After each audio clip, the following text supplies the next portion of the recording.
నమస్తే అండి. ముందుగా లంచ్ బాక్స్‌లోకి వేడి వేడిగా బెండకాయ కర్రీ చూపిస్తా. వచ్చేయండి. ముందుగా స్టవ్ మీద ఒక పాన్ పెట్టుకొని, టీ స్పూన్ ఆయిల్ వేసి, టేబుల్ స్పూన్ మినపప్పు, అర టేబుల్ స్పూన్ ధనియాలు వేసి దోరగా వేయించండి. ఇందులో 10 గ్రాములు ఎండు కొబ్బరి, 10 ఎండుమిర్చి, టీ స్పూన్ జీలకర్ర వేసి మరో అర నిమిషం పాటు వేయించి ఒక మిక్సీ జార్‌లోకి తీసుకొని మెత్తగా పొడి చేయండి.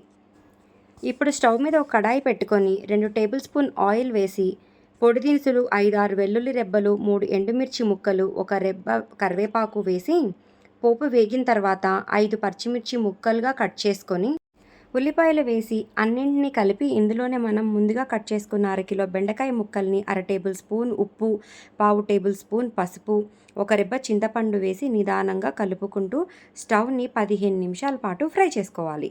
తరువాత ముందుగా ప్రిపేర్ చేసుకున్న మసాలా కారం వేసి మరో 2 నిమిషాల పాటు వేగనివ్వాలి.